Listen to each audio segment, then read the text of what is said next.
I think we're live. Hi, everybody. Yes, we're live. We're live. So hi, I'm Dr. Carrie Orange, and this is Amy Pacifico, and welcome to Successful Integration of ELA and Social Studies using Culturally Diverse Texts. So I'm Amy Pacifico. I have been working in West Orange for the past 29 years. How did that happen? I don't know, you're just 25 years old. I know. Oh my goodness. So yeah, I currently teach 5th grade ELA. I have 3 kids and I love my job. Love working with this girl. She's great. And I'm Dr. Carrie Orange, and I teach social studies, and sometimes I team teach with Amy.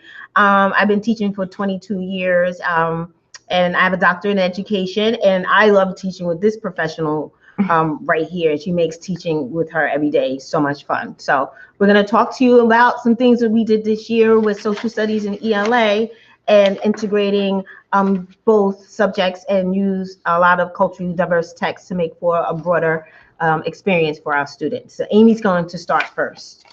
So I think the first thing we need to talk about before we get into how we integrated ELA and social studies is this whole idea of creating a culture of reading in our classroom. Thinking about the space that we use, our classroom libraries. I think it's really important. So about 5 years ago, I would walk into my classroom every morning and I would turn on the light and I would see a sea of desks. Mm-hmm. And I just got this kind of feeling in my stomach. My God, do we really want to spend the whole day here? And then I'm like, well, do the kids really, when they walk in every day, is this a place that they want to spend every day? And around the same time, I read an article on Edutopia by Kayla Deltzer of Top Dog Teaching. And she talked about how our classrooms should be more like Starbucks, a place where we could work and study and collaborate. And that got me thinking, because I think that rows of desks just doesn't create that space where we want to spend time and read and study. So from then, I made it a mission to kind of change things around. I also realized that teaching ELA has to be not only about the environment, but it has to be a place where the message to our students is reading is our life. And books are the most important thing here, other than or along with the relationships that we're going to create with each other through this shared love of reading. Another article that I read by Eric Scheninger and Tom Murray, also on Edutopia, I just thought this was great. It was about flexible seating, and they say if the space doesn't match the desired learning pedagogy, then it will hinder student outcomes. So if our spaces aren't a place where we are kind of teaching what we profess, then the kids, it's not going to be as beneficial to our students. So now I'm very in tune with how I create the learning space in my classroom, where I can leverage the power of reading, but also the power of technology. So a little tour of my classroom. I put a few pictures up to share with you. So I designed my class for collaboration and relationship building. So I think the most important space in our room is that central gathering area. And that's an area where I have some large sofas, chairs, we have a carpet. That's where we gather for our mini lessons in both reading and writing and our classroom discussions.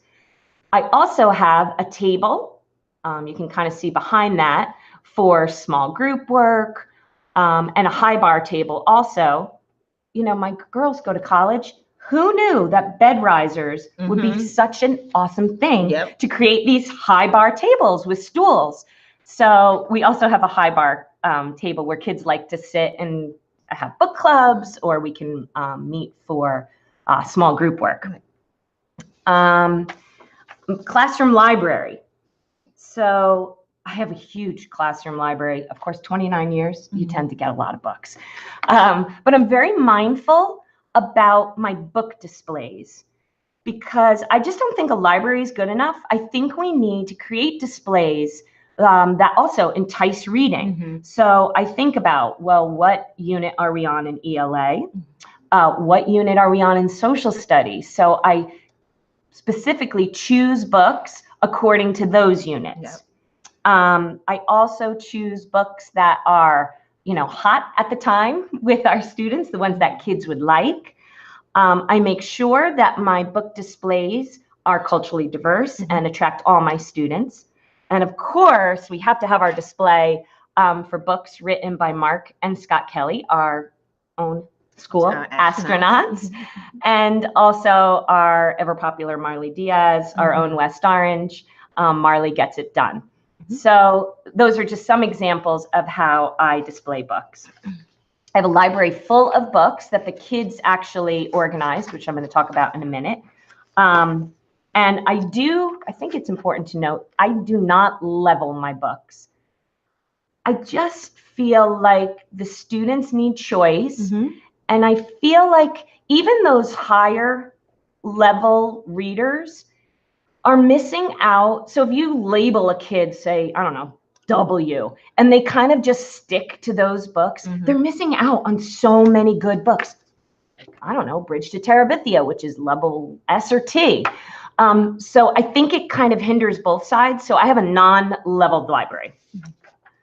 Also, as part of my room are anchor charts, and two of my favorite anchor charts. One, I think, was based on the book Disrupting Thinking by Kylene Beers and Robert Probst. That is our book Head Heart Reading. And that really just reminds kids about to understand that reading changes us. We find ourselves in stories, that books affect us and that we can learn from them. Also this year, which I was so excited about, is our Think Wall. So for each unit, I just left a whiteboard totally clear. And that Think Wall allows students to process what they learn throughout our units. So for instance, they add pictures or quotes from stories, one-liners, signposts. Of course, their hashtags about reading are the most popular. But when you look at it, it really shows the way it shows their thinking across the unit. And I think, I don't know, I started it this year. I just thought it was really powerful. Sorry, and I forgot to mention the Art of Comprehension, which I also strongly recommend everybody read, and that's the Access Lenses, which have really been a game changer for us this year. It's written by Trevor Bryan, and that I think really gives the kids an opportunity to think about how we analyze text, and it gives them those lenses to look at. And pictures. They did it a lot. Yeah, in social studies. Images. Yeah. I think the final part about my room and my library is that it is kid-centered and kid-created. So here's some examples. Well, you're going to hear from one of our class librarians. The kids are in charge of organizing the books, returning the books. We have sign-up sheets. So for instance, Alan Gratz happened to be a very popular author this year. So we have kids, if they've read a book and it's a very popular book, they create these sign-up sheets so we can keep track of who has them and who gets the books next. It alleviates some fighting over books. We post our weekly reading goals. And as you can see in the other picture, we found out that kids, while they're reading, they want to have a book in the wings. So they're allowed to, so my students came up with the idea to create this little reserved section. So if there's a book that you find that you want to keep on reserve, you put your name on that stick note, and then you can reserve your book there for when you're done. We also have First Chapter Fridays, which have become very popular this year. And those are just kind of student book talks where they tell about the book, and then it entices other kids to want to read the same books. So that's been great this year. So now I guess we want to great to hear from us, but we'd like to share with you, what do the kids think about how reading maybe has changed for them this year, or how the atmosphere kind of affects them. So here we have our two friends. Hi, my name is Taylor, and reading has definitely changed for me this year a lot because I feel like there's more of a variety of books that we have, and there are much more than in previous years that we have in our classroom library. Because before it was like two cases of not cases, but like sets of books, I guess you could say. And it was very boring. There was a very limited amount, and you just felt like you were, like I said, limited to how much you could read. But this year we have so much more, and it really gives me so much to choose from, and so much. And I really want to read now, so I can read like so many, because there's so much of a variety of books that I can choose from. And also now I feel like I can learn more from fiction books than last year, because last year fiction books are more like fantasy or things that were made up, not really like actually real. But this year I find that there are more books of like realistic fiction and historical fiction, and that really makes me want to learn more while still reading a story that may not be real, but something that actually happened, like in the book Refugee, things that actually happened.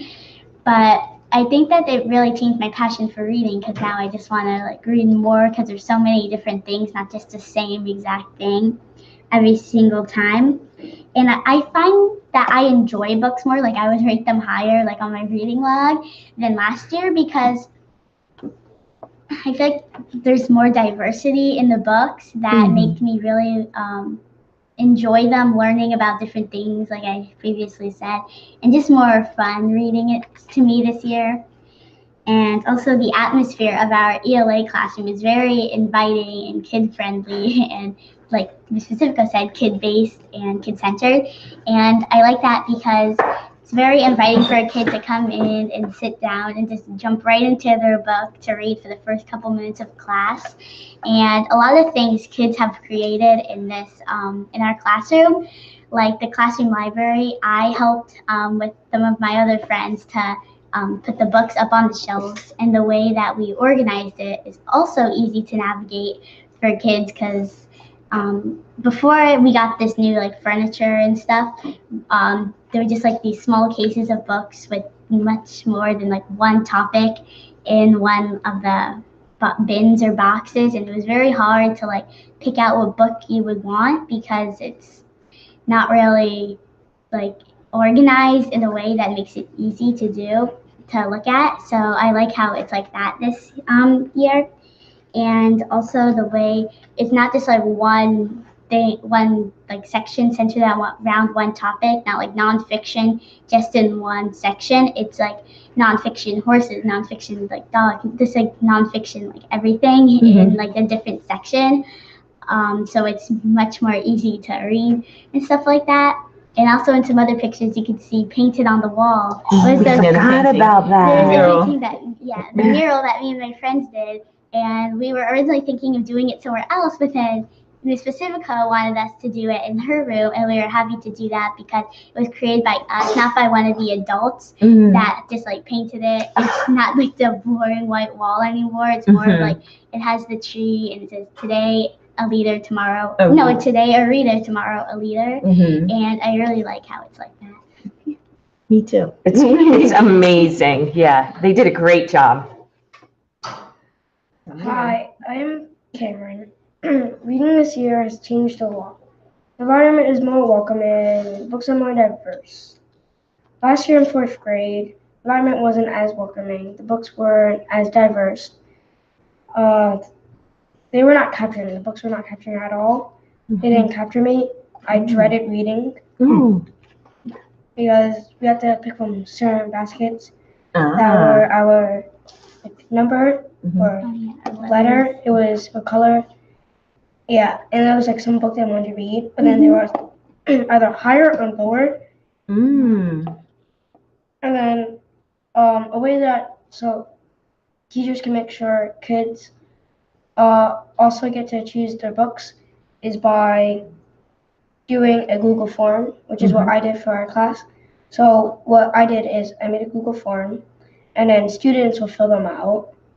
And then the Google form would ask what the student's name is, the title of the book that they want for the classroom, the author of the book, and a reason why, which also is a way that students can practice writing. And after getting these results, teachers, if they ever want to get another book from the library, they can choose one of the books randomly or read through the opinions and see which one would be best. Okay. Cool. Great. So just, I guess, also to point out, we get a lot of our books from Scholastic. We use our points. Of course, I'm older now and my kids are older. So I also invite friends of mine, if they have younger kids, I get a lot of book donations from them. So that's another way to build my library. And also kids. I found that when they have this passion for reading and so if their parents take them out and buy a book and they love it, they also often donate it to our classroom library because they know that possibly the students next year would want to read the same books. So I think that kind of giving back atmosphere helps teachers build libraries. And if I can jump in, we are fortunate that every year when we have the Scholastic book sale, the PTA moms, they run it. And a lot of times we're able to have a wish list. And our parents are so generous. Like 100% of my books, like usually mine are social studies based, and I'm sure Amy gets a bunch of different books. And a lot of times the parents and the students buy books and donate them also to our classroom library. So that helps a great deal. Yeah, good point. So we'd love to hear from you. If you could maybe tweet and share a way that you create a culture of reading, in your classroom, we'd love to share some ideas here to add to what we've shared with you today. All right. So the final way that we create this culture of reading in our classroom is through a shared reading experience. And I think probably that's, the most powerful thing. She's emotionally choked up right now. But yeah, the most powerful thing we do, I think, during the year is participation in the Global Read Aloud. The Global Read Aloud was founded by Pernille Ripp, who I also follow. And I think she's been a big inspiration for me as far as allowing student choice and kind of how we teach reading. So she created, which many of you might be familiar with, this Global Read Aloud, where students all around the world read the same text. So last year we read A Long Walk to Water. This year we read Refugee. And it really builds our reading community in the very beginning of the year. We use that text. We are still talking about Refugee. Still talking about it. But it serves as our year-long mentor text. So during that time, I use that text for mini lessons. We talk about, characters, theme, plot, all of the things that you would normally teach in the beginning of the year. We teach through that Global Read Aloud through Refugee. This year, we also used it as a writing mentor text, and the kids actually wrote as if they were Alan Gratz. So thank you, Alan Gratz, because now we have a lot of kids that are modeling your writing style, and they were very inspired by you. But I guess the most important thing, too, that happened this year with us was this big connection with social studies. So the best part of the day, I think, was when Kerry came racing into my classroom. Oh my gosh, did you read the next chapter? Yes. And like that enthusiasm that we shared so rubbed off on the kids, and we just had so much fun. Yeah. Reading to the point that they'd be like, oh, what did you read? And they wanted me to like cheat and tell them what happened next. And I'm like, no, you have to read it. Yeah. It's a very powerful book. Very powerful book. So she's going to talk to you a little bit now about kind of how that all came about and what we did.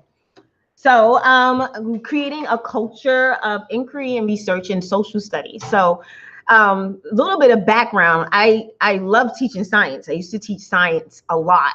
And I was very much not a social studies person. And, you know, teaching 4th and 5th grade social studies, traveling a little bit, like I went to Williamsburg last year to Jamestown and collecting all this evidence and pictures. And so they made the Jamestown experience, when I'm teaching now, really like much richer. So with Refugee, 2 years ago when I taught 5th grade with Amy, they read PAX. And I didn't jump on the bandwagon, didn't realize the power of the global read aloud. And I've always been interested in trying to integrate the two, social studies and language arts literacy. And so I did go in and listen to them read PAX. But this year, for whatever reason, Refugee just happened to fit into the unit of study that we were doing at the time, which was thinking like a historian. So in our 5th grade units of study, we have thinking like a geographer, and then the next one is thinking like a historian. So with, you know, demonstrate historical thinking skills and evaluate historical sources. They talk about primary and secondary resources, apply the lessons of the past and the patterns in history to better understand other historical current events and issues. And Refugee did that because it talks about 3 characters, one who's in Nazi Germany, one who's in Miami, leaving Cuba, heading to Miami in the 1990s, which I remember coming up, and then the current issue with Syrian refugees. So, you know, this resonated with the kids. They see what's going on today. But then he also read this book and looked at these occurrences that happened in the past and seeing how, although times change, there's still some things that's happening in history that's still reoccurring, especially when you're talking about people in power who tend to abuse their power. And these are some of the things that came out in discussions reading Refugee. Information skills, how it can help you learn about social studies and history. And again, the analysis of primary and secondary sources. So with reading Refugee, we were able to do a study. The students would talk about the characters. How were the characters the same?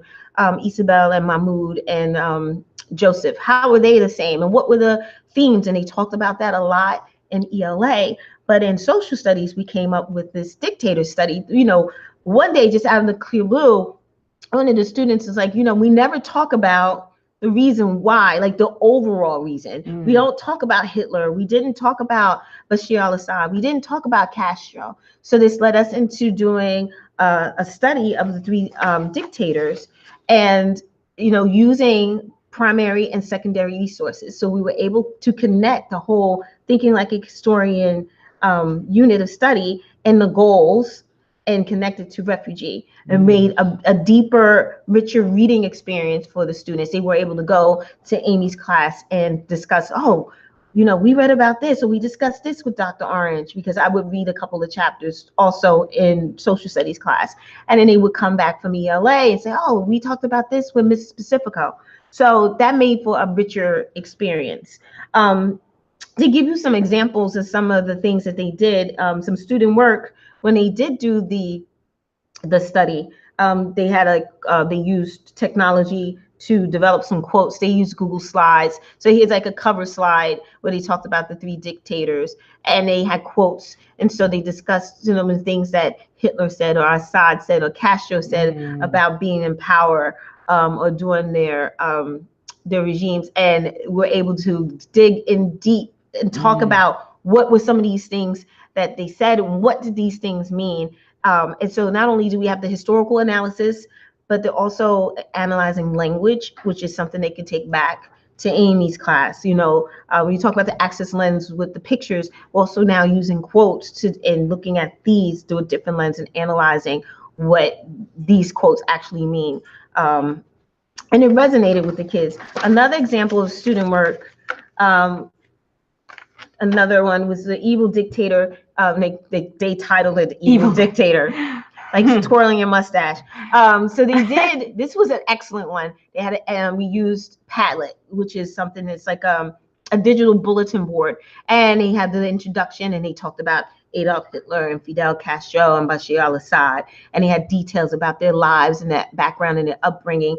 What you don't see on the slide, there's similarities, and they talked about how they were the same. They all took away people's rights. They all started wars, or They all, and then they talked about the other things, that they were intelligent and they all went to college and graduated. Yeah. But then they also talked about the differences. Is something that's one thing you don't see. And then because we were still sticking to the thinking like a historian, they had to leave resources. So they had to tell me where they got the resources from, their sources from, where the primary, and they had to identify whether they were primary sources or secondary sources. So it was a really powerful experience. And I think because I really engaged in this book with them, it made for a deeper learning experience for them as well. And the kids were totally excited because I was excited.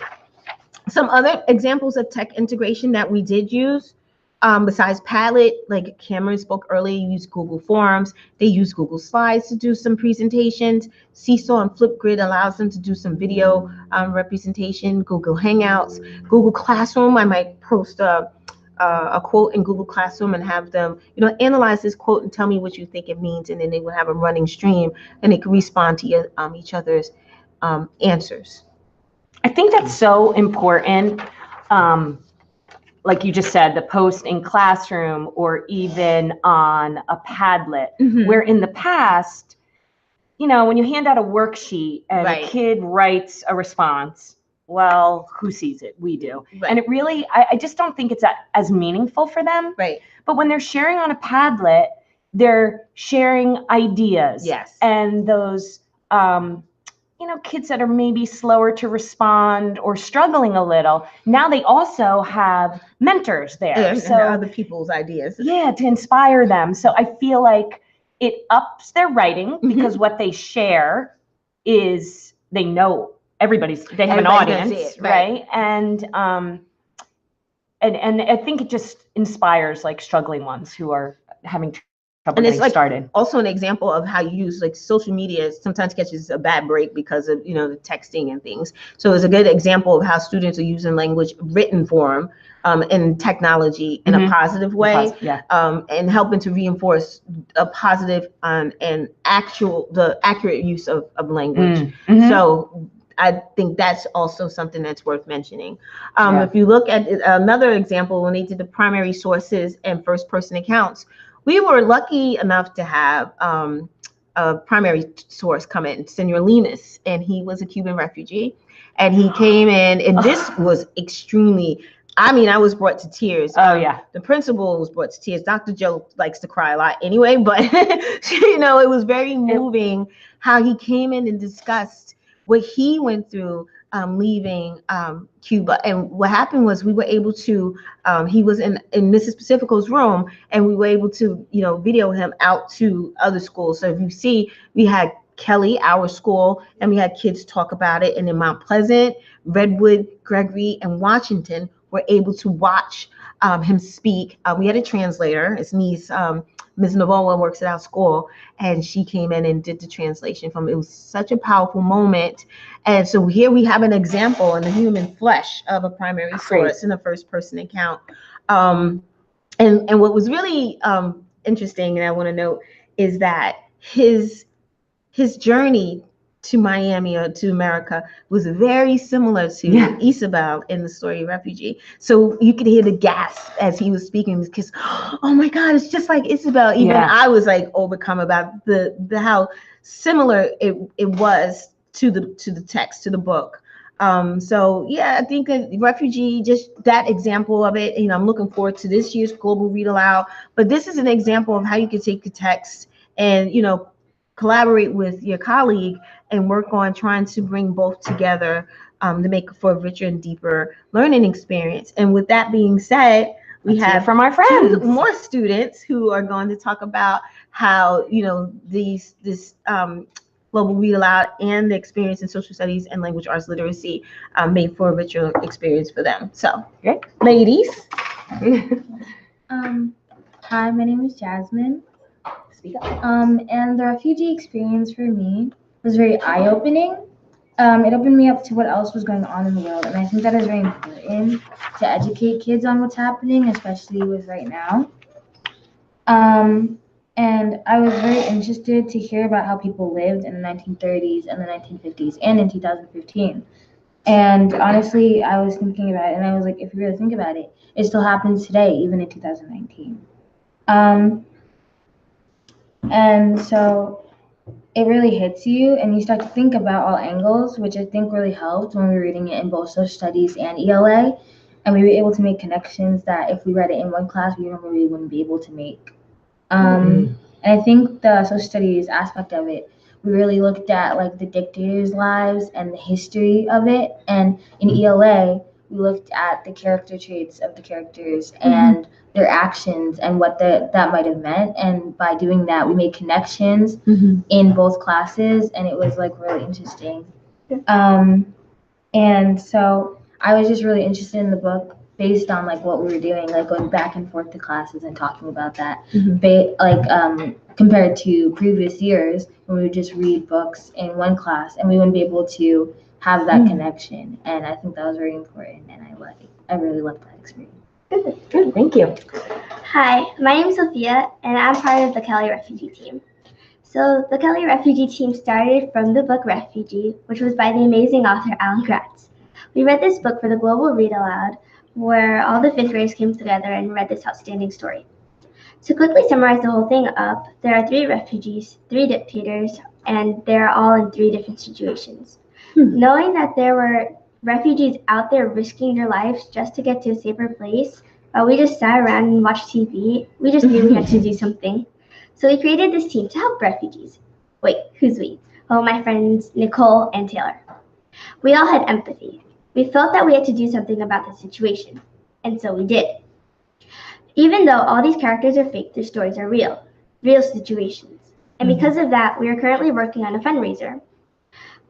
We have raised about $416 from our school. Thanks, Kelly. With the money we collected, we are going to send it to an organization called Choose Love, which specifically helps Syrian refugees. We hope that our fundraiser has inspired others to do the same, or even something that's even better. As you can see, books create empathy, and this book was culturally diverse, which definitely made a difference in my life and to my understanding many others. Good. So that's a mic drop. We're done, right? I know, right? Finished. No. That's pretty much it. No. But yeah, thank you. And if you want to hear more about using books to kind of inspire kids to move towards social action projects, be sure to check out the closing speech today with some of our amazing colleagues that are going to talk a little bit about that and the positive uses of social media. So they don't miss them today at the end of the day. All right, so just to share with you, we created like a framework, a simple framework where kind of just to help you think about how this would go. So if you think about your units of study in ELA and kind of match them up with some units of study in social studies, you can then kind of come together to pick some books that would match both units. Right. So you have. So like even as I stated earlier, with the examples we used, Fiction Global Read Aloud, Refugee was the book that we used this year. So it fit into thinking like a historian and thinking like a geographer. I spoke to about how they were able to, use the historical analysis, primary sources and secondary sources to do the dictator study. But we also had a huge map, and I wish we had a picture to show you, but we also had a huge map where they charted the course of Isabel's journey and Joseph's journeys and Mahmoud's journey. And they were able to chart and even measure, how many, figure out the mileage. And this all fit into the think of like a geographer unit. Another example, like the American Revolution, hopefully we get to it this year. It's running out of time at testing. But she would be able to study, do historical literature, and I will do the American Revolution, and it is some books that we could possibly read together that I'm sure Amy would put in her class library, and that I could possibly read aloud with the students as well, to help the students be more engaged and have a deeper, richer learning experience. Is my desire, and it's really, really difficult to do, to have more of an alignment with social studies and ELA. I'm working on that now as I'm helping to revise some of the social studies curriculum, to try and get the two to meet, you know, like currently I just finished Early Explorers, and how do I fit that into what Amy is doing in the classroom? So sometimes it takes a lot of planning and discussion, and it's not going to happen overnight. It could take a year or two to try and make the units and the text align so that you can have the integration of ELA and social studies. So here's a few more examples that we came up with. Okay. All right. So now we'd love to invite you to share any ideas that you have, where you could think of ways that you could collaborate between ELA and social studies and your units of study. Yes. So we'd love to hear from you. So thank you. And I'm looking, I don't see anything yet. So let's get on it. So finally, you know, how does this all work? Collaboration and communication between teachers. You know, I have to say, I'm fortunate enough today. You know, I've been working with Amy since I walked in the door at Kelly Elementary School, formerly Pleasantdale. And, you know, she's a phenomenal teacher. So as a person who was a voracious reader when I was a child, working with someone who loves to read herself, it just, you know, that shared passion for reading. You know, I mean, I read A Long Walk to Water, which is another book that we recommend. And just, you know, she said, you have to read it. And I remember I got to the end of the book and I would run into the room like, oh my God. And so that enthusiasm and that sheer passion is infectious and drives us to want to sit and collaborate and try and come up with ways to not only just, you know, engage each other, but the students as well. And when they see that we're enthusiastic and passionate, then they're like, oh, okay, you know, we recommend books. And I know Amy gets book recommendations from students all the time. And I don't know how she keeps up with them, because they're like, Mrs. Pacifico. And I literally see it happening. Oh, you have to read this book. And she'll say, okay, put it on my desk, or put a Post-it. And it's like a stack of books. And I'm like, when do you have time to do all this? But they see that we're enthusiastic about reading. So then they're enthusiastic. And of course, it makes us want to collaborate. And it's not even just with me. We have a teacher, Kelly Clancy, who's an inclusion teacher. And Kelly comes in every morning and sits with Amy, and they sit and they try to figure out ways to even help those students who might have some difficulties. And they do it every day. And I think it's amazing, that dedication and that passion to do that. But it's also that mindset and that flexibility. You know, we're not, you know, tunnel vision. We also make it very,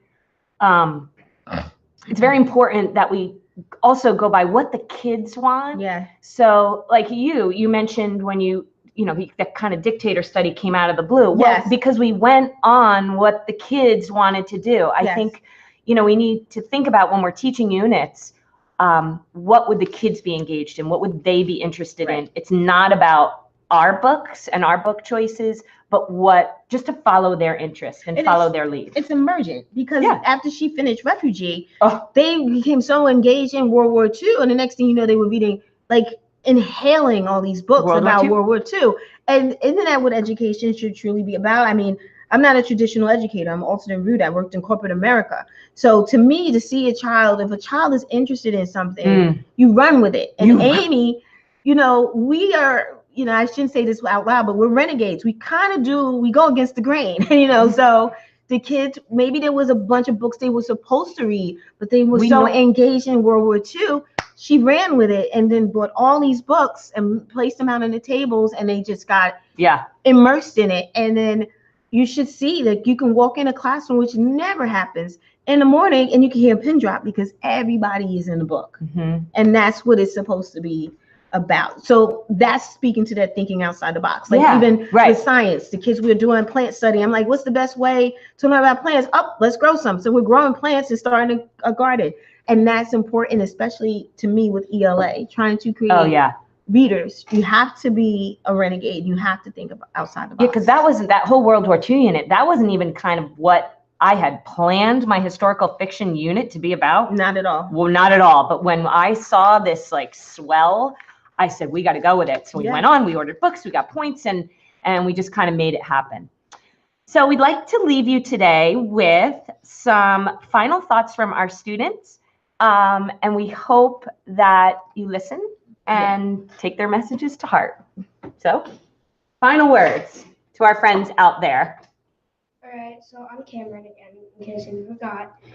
Little- Teachers out there, you should let the children or students in your class choose the books for your class library, or be able to do reports on anything they want. Teachers should also get books that are culturally diverse, but not from the past. When I read a Chinese book Front Desk by Kelly Yang, I was delighted to finally read a present tense Chinese book. Also to authors out there, when you make culturally diverse books, the book should be in present tense, unlike some Asian books which are about the past from up to 100 years ago. Hashtag thank you, Kelly Yang. Kelly Yang, yes, Kelly of Yang. course. Okay. So my final thoughts to teachers out there are when you're building a class library for any subject really like social studies and ELA, Mhm. you want to think about it from a kid's point of view, not so much from a teacher's point of view, because the teachers are, the students are the ones who are going to mostly be reading the books. Well, like you read the books too, but they're going to be the ones who are who are going to read the books more. They're going to look at it, and they're the ones who don't know what's like in there. They want to explore it. But you don't want it to be boring, because then they'll lose a passion for reading or not even get a passion for reading. So it's important to make sure that you have books that a kid would want. And like Ms. Pacifico does, not putting like levels on the baskets makes it more free to kids to choose what they want. Because sometimes I feel like kids would feel bad if they couldn't choose a book for a basket that was higher or lower, and some other books looked interesting to them, but they couldn't read it because it wasn't on their level. So I like how we're free to like explore. And then with writing, you should make sure that your students are enjoying the unit, like how Ms. Pacifico and Dr. Hearns were just talking about. They had to like go like outside of their lesson plan because they saw that we really liked it. Because if your students don't like it, then it won't be fun for them, and it probably won't be fun for you either. So you just want to make sure that your students are engaged in what they're learning. And one last thing, teachers, you should be more like Ms. Pacifico and Dr. Orange, because they are so great. You didn't try to say that. I didn't tell her to say that. She did. Okay. So I would say to teachers that they need to make their rooms more comfortable and more welcoming for students and for themselves. I think in more classrooms need to be a space where students want to come and learn and get educated and don't feel like it has to be a chore to go to school. I think a lot of people focus on making the classroom all about work and not having fun, but that's exactly what it should be, having fun while learning and making it like a positive area for people to want to come. And I think right now is a good time to do this because students have such a voice in their education, and I think it's a big step since like years ago. Like a lot of students now, like before you guys are saying, like you guys are making murals in the classroom and designing libraries, and that's like a really big step, and I think that's an important thing to do in classrooms. Thank you. To all the teachers out there who are listening right now, I think that you should think of a library from a student's perspective. Try to look at it this way: you're in a library full of books, but the thing is, as a student, you like that there's so many books in here to read, but once you get a hold of them, you really don't enjoy them as much as you nearly wanted to. So you keep on going to other books that you want to read, but they're not the ones it's not your type. So now as your regular self-teachers, you now know what students think sometimes. The more enjoyable the students' books are, the more passionate they are in reading. And don't you want that for your students? So hopefully you'll think out of the box, and also you'll consider that idea. All right, thank you. Thank you, and thank you. Thank you for Everyone. tuning in today. We also want to give a shout out to our tech mentor and coach, Diana DaCosta, for helping us and inspiring us every day in West Orange. And also, Dr. Joanne Plower, our principal and leader at Kelly Elementary School. Thank you so much. Follow us, hashtag the Ed Collab Gathering, hashtag Woe the World. And I'm at Dr. Casey Orange, and Amy's at Amy Pacifico. A Pacifico 3. Okay. On Twitter. Thank you for joining us. Thank you. Bye. Say bye, everybody. Bye.